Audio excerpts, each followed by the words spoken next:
cette semaine, l'action se déroule dans un pays que j'aimerais visiter. Vous n'avez plus qu'une semaine pour terminer votre grille, puisque ça Eh se oui, terminera le 13 13 avril. avril. Non mais le 13 avril fait C'est fou, 48 heures, non? peu près. Moi, je m'en fous, je travaille pas ce jour-là. Je serai peinard à la maison. Je vais surtout. Ah si, je vais venir à la boum. Enfin, j'aimerais bien venir à la boum. Non mais venez à la boum parce que ça va être cool. Ouais, je vais voir si mes enfants sont motivés. Donc, le bingo. Alors, on y va. T'as mis qui d'abord? J'ai mis moi, je crois bien. Ah super. Parce que... T'en as plusieurs à présenter? Non, j'en ai qu'un. Ok, moi Voilà. aussi j'en ai qu'un. Donc moi, je vais vous parler d'un roman qui s'appelle Les 7 ou 8 morts de Stella Fortuna. Je me rends compte que je ne sais même plus quand est-ce qu'il est paru. En 2020, voilà, qui a été écrit par Juliette Grams, qui est une autrice américaine. C'est son premier roman. Il y a une carte, j'ai vu. Ouais, il y a une carte. Et donc, en fait, Juliette Grams, elle va nous parler d'une femme qui s'appelle Stella Fortuna, qui est calabraise. Donc l'histoire en fait commence en Calabre. Donc la Calabre, c'est une province d'Italie vers Naples, un peu dans le bout de l'Italie, je crois. Ok. Et ça se passe dans un village qui s'appelle Jevoli. Alors effectivement, il y a une petite carte. Voilà, Jevoli, c'est un village qui existe vraiment, je crois. Ah waouh, Oui. trop bien. Qui est un village vraiment reculé, rural, très rural, en haut des montagnes, vraiment isolé. En fait, l'action débute au début du XXe siècle, juste avant la guerre de 14. Ok. Donc on imagine vraiment quelque chose de très euh, voilà, démuni, quoi, vraiment à l'ancienne. Ils sont encore dans un village où il n'y a évidemment pas l'eau courante, pas l'électricité, pas de toilette d'ailleurs, si on veut aller par là. Ok. Voilà. Et en fait, Juliette Grams, le roman, il est assez bien construit. C'est quelque chose qui m'a beaucoup plu. Alors c'est vraiment une saga familiale, hein, tout ce qu'il y a de plus saga familiale. D'accord, ok. À travers ce personnage de Stella, en fait, on va découvrir toute sa famille, l'histoire de ses parents, la sienne, celle de ses frères et sœurs, et puis de leurs Mais du coup, descendants. tu vois, t'es du point de vue des personnages les uns En fait, après les autres ou t'es que du non, point de vue de Stella? c'est du point de vue de la narratrice. En fait, Ah, ça commence par une préface qu'il est intéressant de lire. C'est pas comme des fois des préfaces qui donnent un petit peu des éléments complémentaires dont tu peux te passer. Là, vraiment, ça pose un petit peu le... est-ce que c'est une personne qui a vraiment existé? Non, mais peut-être que si. Mais c'est En une fait, préface qui fait partie du roman ou c'est oui, une en fait, c'est préface une qui préface fait... qui fait vraiment partie du Ok. roman. C'est pour ça que j'en parle. C'est que moi, je sais que des fois, les préfaces, surtout quand elles sont signées par quelqu'un d'autre que l'auteur ou l'autrice, ça m'arrive de pas les lire. Oui, non mais je comprends. Moi aussi. Parce qu'en plus, des fois, ils donnent des éléments de Oui. la fin et du coup, t'es dégoûté. Et sinon, faut les lire à la fin, du coup. Enfin, Voilà. après avoir lu Mais là, c'était le... vraiment intéressant de la lire au début. Faut vraiment la Ok, voir comme un prologue, en fait. Plus qu'une préface, moi, j'ai d'accord. vraiment considéré que c'était un prologue. Donc, en fait, cette narratrice qui nous parle, alors on suppose que c'est l'autrice, elle nous dit, voilà, voici l'histoire de Maria Stella Fortuna, deuxième du nom. Hmm. Et en fait, elle se positionne... en fait, c'est sa petite fille, je crois. C'est sa grand-mère, en fait, je crois, Stella Fortuna.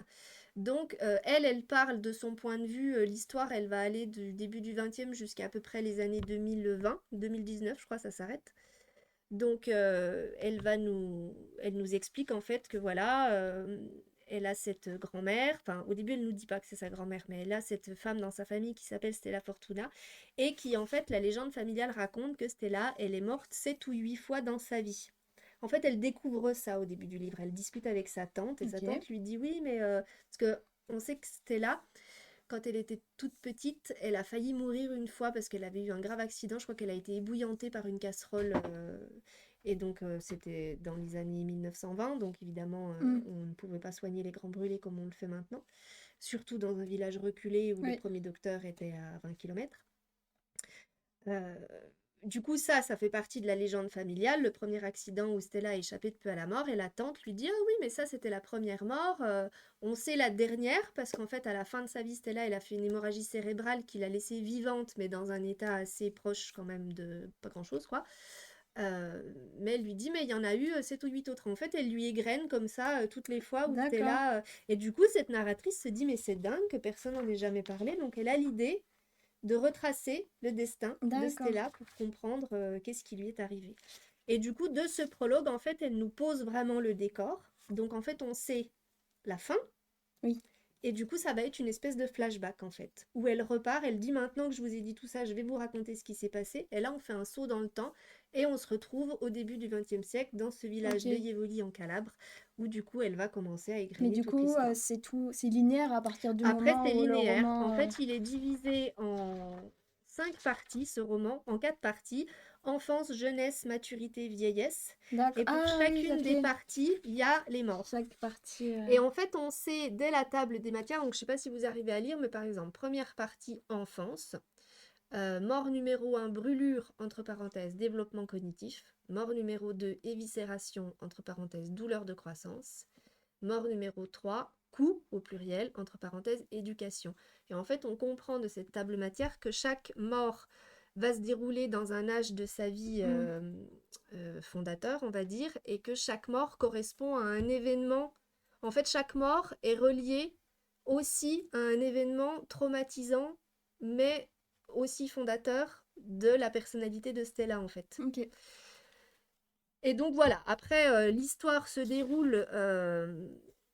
Alors, c'est très bien écrit parce qu'on a vraiment tous les codes de la saga, plein de personnages, avec à la fin, il y a pas une chronologie, un arbre généalogique, où on retrace un petit peu qui est qui vient de quelle branche, parce qu'ils sont beaucoup de frères et sœurs. Elle va nous parler aussi de l'histoire des parents, donc on découvre à la fois la vie de cette famille qui est franchement tout sauf facile, et en même temps la vie au début du XXe siècle en Italie, qui est pas une vie malheureuse, qui est pas une vie riche matériellement, parce que c'est vrai qu'ils sont très isolés du monde et qu'ils n'ont pas grand-chose, mais en même temps, c'est hyper simple et terre à terre à la fois. Enfin voilà, il y a vraiment un truc où t'apprends leur quotidien en fait. Il y a beaucoup de descriptions. Elle décrit beaucoup les paysages, donc t'as vraiment l'impression d'être en Calabre. Moi, c'est vrai que l'Italie, c'est un pays où enfin, en même temps, moi, j'ai envie d'aller voir à peu près tous les pays, donc je suis pas très difficile à convaincre. Mais en tout cas, ça donne vraiment envie d'y aller. Et puis du coup, c'est vraiment voilà ce fait de se dire ce que j'aime beaucoup moi dans les sagas, surtout quand elles se déroulent comme ça sur plusieurs générations et qu'elles traversent des siècles entiers, c'est que tu as toujours l'histoire de la famille, la petite histoire et derrière la grande histoire, parce que du coup tu vas retracer un peu tous les événements. Donc on est en Italie, donc la montée du fascisme, la guerre, et puis après, juste avant la guerre, du coup, de l'immigration, puisqu'en fait, c'est un livre qui se déroule sur 2 pays, puisque la famille de Stella Fortuna, juste avant la guerre, vraiment, je crois qu'ils prennent le dernier bateau autorisé à quitter le port. Ils partent en Amérique, Ok. dans le Connecticut, dans une ville qui s'appelle Hartford. Au Connecticut, c'est pas très loin de l'État de New York, en gros. Ok. Plutôt côte est, pardon. Voilà, donc du coup, on va avoir les deux pays. Et ce qui est intéressant dans leur arrivée en Amérique, c'est qu'on va là plutôt voir vraiment tout ce côté de cette immigration italienne qui est arrivée en masse aux États-Unis et d'une intégration qui n'est pas toujours très évidente, enfin, les mêmes problématiques plus ou moins que chez nous, où en même temps c'est des gens qu'on fait venir pour travailler, on est bien content qu'ils soient là, Oui. et ils sont pas vraiment américains.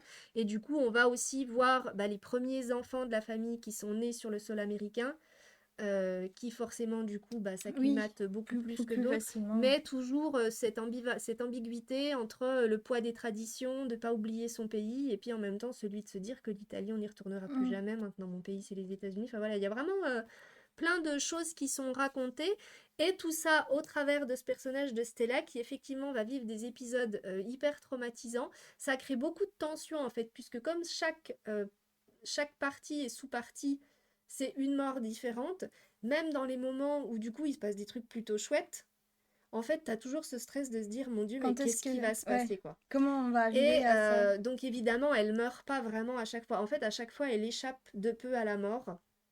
Et du coup il y a tout un côté un petit peu superstition, mauvais œil. Est-ce qu'il y aurait pas, est-ce qu'elle aurait pas une espèce de malédiction? Il y a un événement qui se passe au tout début du roman qui explique un peu tout ça. Je peux pas vous en parler parce que ce serait vraiment chouette si vous le lisez, que vous ayez la surprise, mais voilà, où tu te dis, mais ouais, est-ce qu'il y aurait pas un petit côté quand même fantastique à tout ça?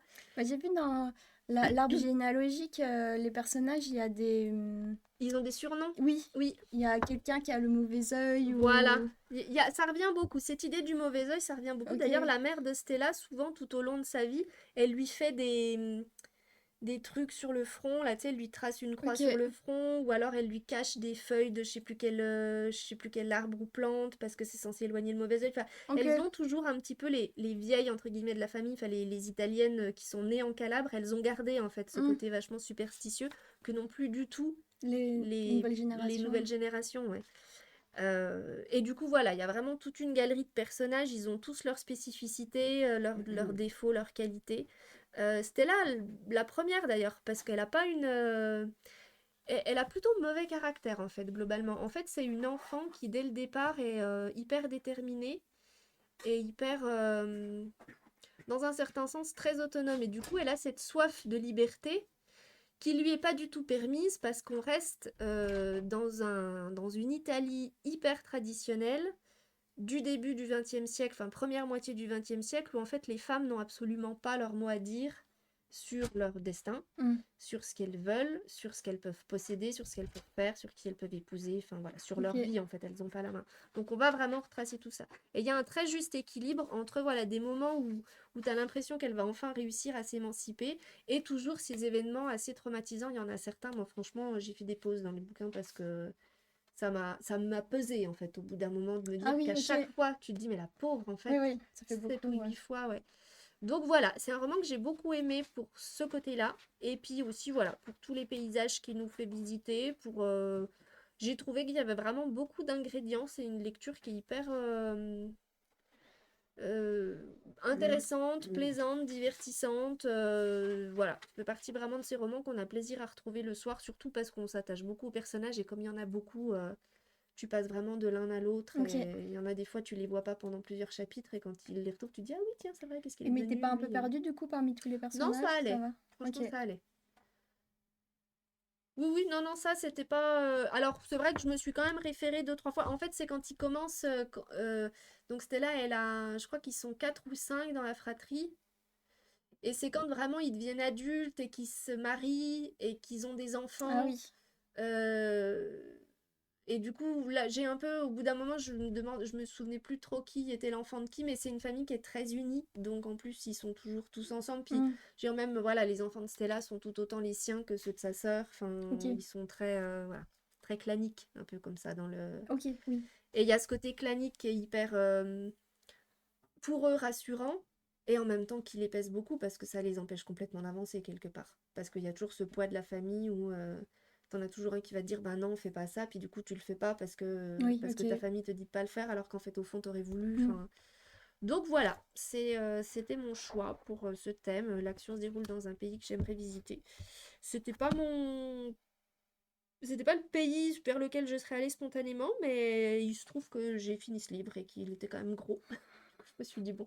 Autant en faire quelque chose. Autant en faire quelque chose, tout à fait. Armacor de Fellini. Ah, je connais pas. Ah, peut-être, oui. Ça te Après, parle? c'est pas. Non, ça me parle pas du tout. Mais ça parle pas que de la montée du fascisme. En fait, ça va vraiment retracer tous les événements, les grands événements, hein, pas toute l'histoire dans le détail, mais tous les grands événements du XXe siècle. Hmm. C'est le décor de fond, en fait, on va dire. Voilà. Mais du coup, ça te pose un contexte. Et voilà. Non, c'était vraiment très Ah, ça intéressant me à fait lire. penser au livre que je t'ai passé la semaine dernière, là. Tu l'as commencé ou pas? Non, Notre version des orages. Bah, j'attends. celui-ci, tu viens de le finir? Oui, Ah non, oui, je l'ai lu il y a. Je l'ai lu, je sais pas, je l'ai fini le mois dernier, je crois. ok. Parce que du coup, pour le coup, c'est aussi une saga Oui, c'est familiale ça, j'ai vu qui après quand commence j'ai lu. au début du Ouais. XXe siècle, juste avant la Première Guerre Non, j'en ai mondiale. un qui est en retard, qu'il faut que je Ok. finisse avant, et après je le lis en plus parce qu'il est réservé. Donc maintenant que je Non, peux mais je me continuer. suis dit que du coup, peut-être qu'il faudrait pas que tu le lises à la suite Tout de parce que suite, du oui, coup, non, tu bah vas j'aurais lu peut-être. deux, trois autres trucs entre temps. Ouais. Mais j'ai vu effectivement, après que tu me l'aies passé, j'ai regardé derrière et c'était écrit Grande Saga Familiale. J'ai dit, oh chouette, j'adore. Moi j'aime beaucoup ces romans fleuves. Voilà, voilà. C'est pas le plus connu, mais c'est vraiment Mais cette en fait, je sais période-là. pas si Ok. j'ai vu beaucoup de films de Ouais, Fellini, je suis en train de me demander. je sais pas trop non plus. Faudrait que je regarde. À Sur part la montée du fascisme, moi j'avais vu 1900, et ben je l'ai pas fini, je suis pas allée au bout. lu ou vu? Non, vu, pardon. C'est Bertolucci, c'est un film hyper long, en plus il est en deux parties, dis-toi, tellement il est long, les DVD. Et c'est avec De Niro et Depardieu, qui sont Ils sont pas frères, je crois, qui sont plutôt genre copains d'enfance, un peu presque un peu frères de lait, tu vois, comme Hmm. ça, où il y en a un qui est plutôt de la famille d'Aristo. Ah, et Puis puis l'autre l'autre, c'est le fils plutôt, de la nourrice. ouais, le fils de la nourrice ou le fils du jardinier, mais enfin voilà, les parents de l'un travaillent pour les parents de l'autre, quoi. Mais ils D'accord, oui, grandissent ensemble, donc il y a oui, quand oui. même un côté fraternel. Ok. Et en fait, bah forcément, ils vont évoluer dans deux directions opposées, dans une période très clivante, du coup. Et là, tu vois vraiment la montée du fascisme, mais c'est par le détail. Et il y a une scène en particulier où ça m'a complètement... Enfin, j'avais atteint ma limite, mon tabou personnel, et du coup, Ouais, j'ai quitté. J'ai dit non, je pourrais pas aller plus loin. ok. Mais c'est un monument du cinéma, effectivement, et Quentin, il nous dit pareil, très Mm. très long, il est génial. Bon, voilà, moi, j'ai pas vu... Peut-être que j'aurais dû me forcer à voir la fin, mais... Après, quand tu le sens pas, après, Il faut me manque, pas. en plus, il me manque, c'était quasiment la moitié, hein. Je crois que c'était au début du DVD 2, donc il doit me manquer pas loin de 2 heures de film, quand même. Ah oui, bah Ouais, waouh, dis donc. ouais, ouais. D'accord. Tout à fait, précisément cette scène-là. Absolument, voilà. Et là, j'ai dit non, c'est bon, je vais pas aller plus loin. Mm. Surtout que c'était déjà lourd avant. Donc là, vraiment, je me suis dit non, mais ça va pas. En fait, je me suis vraiment dit, mais à quel moment un monument du cinéma justifie que je m'inflige Oui, oui. ça? Oui, Voilà. oui, non, mais c'est compréhensible. Peut-être qu'un jour, je reprendrai après cette scène-là, Peut-être en ayant oublié le plus reste. tard. Voilà. Et ben, le chaton, ça, j'ai pas le souvenir. Peut-être que c'était après. C'était peut-être juste après, ouais. Mais alors, bon, ok. Mm. Alors, on va changer complètement Alors, à toi. de thème, puisque je vais vous parler d'un roman jeunesse. Donc, Oui, c'est une ça. bien belle Un couverture. roman jeunesse qui s'appelle La maison sous la maison et qui a été écrit par Émilie Chazeran et l'illustratrice est Marion Arbona. Donc c'est un roman jeunesse, il est en jeunesse chez nous. Et donc voilà, Émilie Chazeran, c'est une autrice qui écrit beaucoup de littérature plutôt drôle, J'ai déjà plutôt vu son nom, humoristique. ouais. Oui. On l'a beaucoup en LEJ, en livre pour ados ou jeunes adultes. Mhm. Euh, Moi, j'en ai lu beaucoup de elle, et puis je m'étais un peu lassée. Et là, je trouve que j'ai lu lui, et j'en ai lu un autre d'elle, et je trouve qu'elle arrive à se renouveler, et que son écriture s'affine et est plus intéressante. D'accord. Et du coup, j'étais très contente de la retrouver donc dans La maison sous la maison, qui avait eu aussi des très bonnes critiques, et qui en effet a une superbe couverture. Voilà. Oui, elle est très jolie, la Et la couverture. quatrième aussi est très belle. Voilà, et en plus à l'intérieur, il y a des illustrations. Ah, Et j'aime bien donc ça. ça, c'est vraiment chouette quand il y a des illustrations et tout. Enfin, voilà. Donc de quoi parle le livre? En fait, on va suivre donc Albertine, c'est une petite fille qui doit avoir 9-10 ans et qui est avec sa mère et elle a un grand frère et un petit frère. Et, et voilà, sa mère, en fait, elle les a élevés toute seule. Et ils sont pauvres, en fait, la famille est pauvre et tout le monde habite dans un tout petit appartement. Et en fait, il s'avère que Albertine a le don d'entendre et de pouvoir parler avec les plantes, les arbres, en D'accord. fait, tout ce qui est le monde végétal. Ok. Et elle garde bien ce secret pour elle. Et le roman commence par, en fait, le décès d'un personnage. Je ne vois pas trop le rapport au début. C'est une vieille dame qui s'appelle Fiametta, qui, elle, habite dans une grande maison. Mhm. Une maison, comme c'est écrit sur la quatrième de couve, hein. C'est une maison de contes pour enfants. Donc vraiment, du coup, il y a tout l'imaginaire en plus. Tu Hansel vois. et Gretel, un peu, Ouais. genre? Bah non, une grande belle maison, tu vois, avec du lierre qui grimpe, Ah, plein oui, de oui, petites d'accord. pièces Ouais. trop Mhm. mignonnes. Et donc, elle, en fait, cette dame, elle a le pouvoir, en fait, de parler aux plantes aussi, à tout le monde végétal. Puis elle le sait, Albertine? Bah attends, en fait, là, c'est tout le début. En fait, tu Ah oui, commences le roman avec Fiametta, d'accord. qui en fait, publie une annonce dans le journal. Et cette annonce dit Vieille dame donne sa maison, avec un S à maison, à la famille qui saura l'aimer, l'écouter et en prendre soin. Et donc, en fait, tu vas suivre cette petite dame au début, et puis après, tu vas arriver sur Albertine et sa famille. Et en fait, la mère d'Albertine travaille dans un salon de thé. Elle fait les gâteaux. Et elle sert aussi. Et en fait, il y a son patron qui lui dit Ah, mais dans le journal d'aujourd'hui, j'ai vu une annonce tu devrais essayer d'appeler, c'est une annonce pour une maison. Et donc, en fait, la maman appelle. Et bien sûr, en fait, Fiametta, voilà, elle est un peu sorcière aussi. Bien Donc, sûr, ouais. du coup, elle leur dit de venir à toute la troupe. Et en fait, voilà, elle va leur donner La maison la maison avec un S. elle est trop Et, belle. et voilà, et donc ça commence comme ça, et ça se fait très vite en fait. On est au bout du troisième chapitre, on est dans la maison avec un S, avec Albertine et sa famille. Et en fait, il s'avère que ces personnes qui ont un don, ce don de parler au monde végétal, ce sont des grandes intermédiaires qui font donc en fait le lien entre le monde du dessus et le monde du dessous. Et donc en fait, D'accord. du coup, le dessin que tu as vu Il est avec en la maison, miroir. c'est parce qu'en fait, dans la cave, il y a deux congélateurs. Il y en a un qui est branché et l'autre non. Et en fait, dans le congélateur qui n'est pas branché, en fait, c'est une porte pour aller dans la maison du monde Oui, souterrain. là on voit que Oui. c'est de l'autre Et en fait, côté. du coup, la C'est maison est en en symétrie en miroir. fait, c'est un Oui. miroir, ouais, voilà.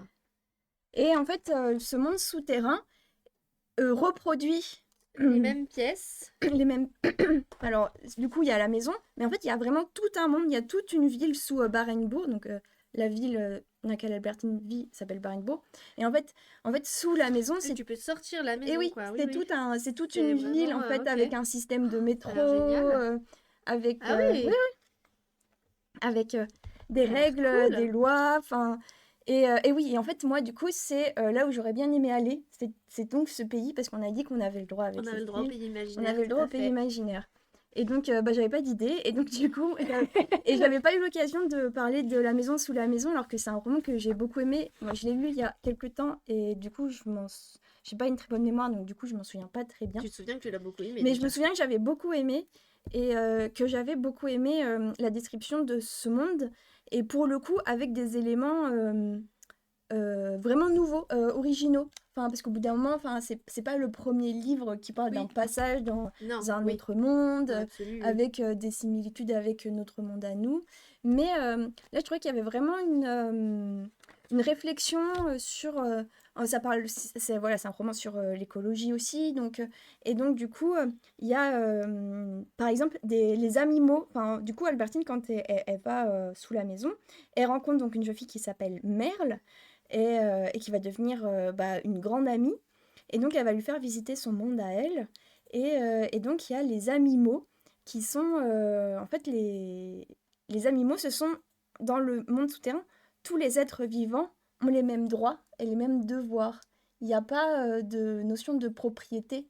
Ou, D'accord. Ou d'espèces, du coup? c'est ça. Et en fait, du coup, quand tu rencontres, par exemple, une montre religieuse à côté de toi avec un chapeau et tout, tu lui dis Oui, bonjour en voilà, fait. ok. Enfin, tous les animaux ont des prénoms qui sonnent humains et tous les humains du sous-monde ont des prénoms et ont des prénoms qui sont tirés de noms d'animaux. Ah bon? Donc, C'est génial. Merle, Oui. Ah du oui, coup, c'est une petite fille, c'est une d'accord. petite fille, sa sœur s'appelle Coucou, D'accord. son oncle il s'appelle Héron, C'est inversé en fait. et voilà.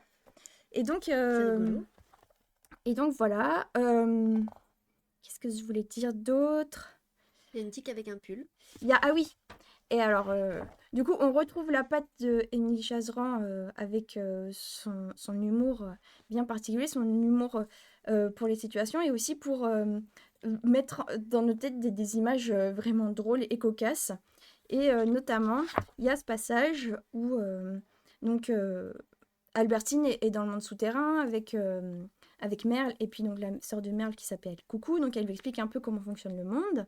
Et donc, elles lui disent, oui, dans notre monde, il y a un délirium. Et donc, moi, j'aimerais beaucoup aller au délirium, par exemple, parce qu'on peut y faire du patin à roulettes du matin au soir. Ah oui, ça tirait bien. Mon chat s'appelle Hubert, J'aime oui, beaucoup. Oui. carrément. C'est donc un animal. Ouais, un animal. Et donc, il y a un délirium où on peut faire du patin à roulettes. Et ça, moi, j'aimerais beaucoup. Ben ouais, Parce qu'on n'a pas de lieu pour faire du patin à roulettes tout le temps quand on veut c'est vrai. ici. Et surtout, il y a les Olympiades souterraines, pendant lesquelles on peut jouer aux puissance 4.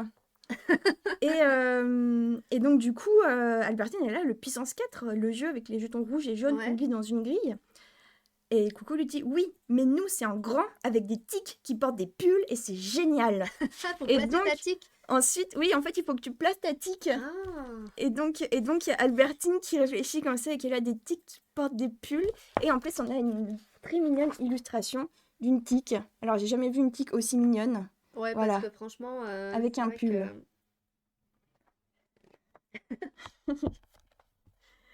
Euh, voilà, donc c'est plein de petites choses comme ça. Qu'est-ce que j'avais noté aussi? Euh, Ah bah sur les animaux, ça j'en ai parlé. Et donc qu'est-ce qui va se passer? En gros, Albertine va devenir la grande intermédiaire, mais en fait le guide, enfin Fiametta lui a donné un livre voilà, qui lui explique un peu comment fonctionne le monde en dessous, tout ça. Et en fait, elle l'a abîmé, enfin, il est plus lisible.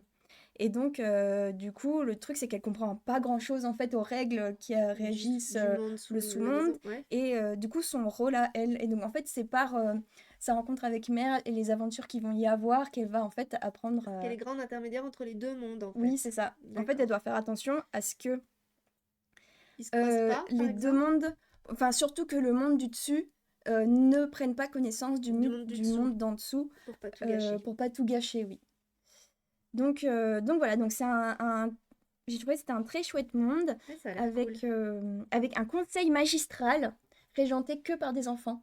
Ah, ça, c'est... Mais ça, c'est l'avenir, Et j'ai donc envie de du dire. coup, si du coup t'as pas le droit d'être mal poli envers. Mais il y a des adultes dans le Il y sous-monde. a des, ouais, il y a des adultes. D'accord. T'as pas le droit, voilà, d'insulter les gens. Et sinon, bah, t'es condamné. Et alors, du coup, c'est le conseil magistral qui choisit ta condamnation. Et par exemple, il y a un personnage, sa condamnation, c'est de s'exprimer en alexandrin pendant 1 an. Voilà. Donc voilà. C'était très sympa. J'ai beaucoup aimé. Voilà, je suis très contente que ce soit en Ok. plus un one-shot. Parce que j'avais un peu peur que ce soit En série? encore une Ah série. oui. Moi, j'aime bien quand juste tu lis le livre Des fois, c'est long quand et c'est les toi, séries, ouais. t'as la mise en Ça s'essouffle, en situation, fait, les des fois. personnages, t'es bien dans le moment où tu lis. T'aurais bien aimé que ça continue un peu, mais du coup, t'as cette frustration, mais qui est cool, Ouais, oui, je oui, trouve. non, ouais. Et ça se finit quand même, et c'était vraiment une chouette aventure. Et voilà, La maison sous la maison, Ok. Ah, bah écoute. un chouette roman fantastique qui est sorti l'année dernière. D'accord. Pour le coup, ouais, chez Ouais, Sarbacane. il a l'air très sympa. Oui, oui, il est vraiment cool. Ouais. Je le lirai peut-être après, quand j'aurai fini. C'est pas une saga familiale, du Tout ce coup. que j'ai à dire. Non, mais je lis pas que des sagas famille. Mais du coup, c'est rigolo parce Mais qu'il j'aime y bien, a, oui, j'aime bien, moi, il y a quand une ça grosse dure un peu. limace qui est vraiment très mignonne. Elle arrive à rendre mignon des limaces. J'aime bien quand il y a plein de personnages, en fait, aussi, moi. Tu vois, c'est elle, là, Oui, c'est une oui, je la limace. vois, ouais. Je sais plus comment. Elle a pas l'air très... Bah Elle a là, l'air elle un peu dort. mal... Ah oui, c'est pour ça, voilà. Mm.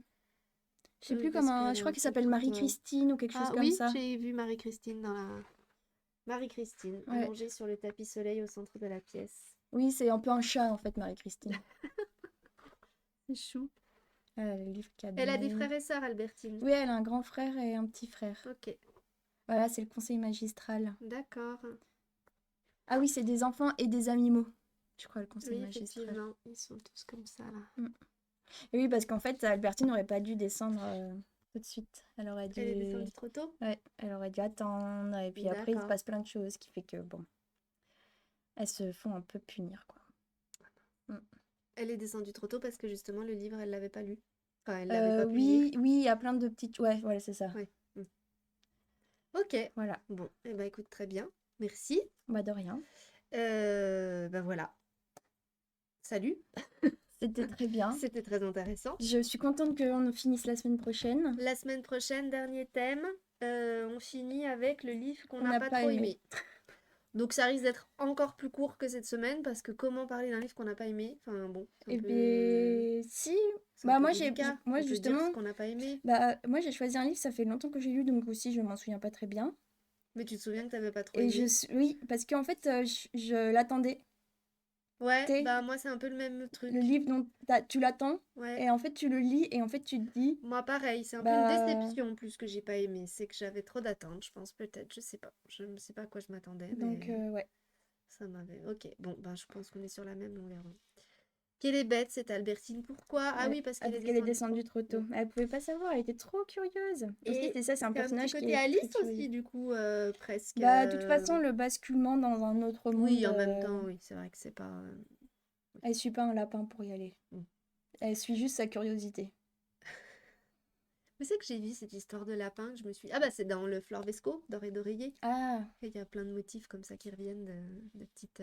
Il y a un petit lapin dans la forêt à un moment donné, ok. puis il disparaît, elle a l'impression qu'il est parti dans un terrier, et puis elle essaie de mettre la tête dedans, je crois, enfin Mm. bref. Voilà, on va vous quitter sur ça. Bah, du coup, le choix du film de générique, c'était Le Tour du monde en 80 jours. Parce que j'étais pas très inspirée et que je me suis dit, tiens, après tout.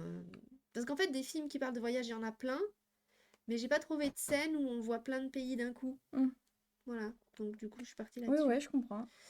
Et voilà, et la musique, c'est Lenny Kravitz. Mais c'est pareil, en fait, c'est pas vraiment une chanson qui parle de voyager, c'est plus le voyage spirituel, s'évader, tout ça. Ok, Voilà.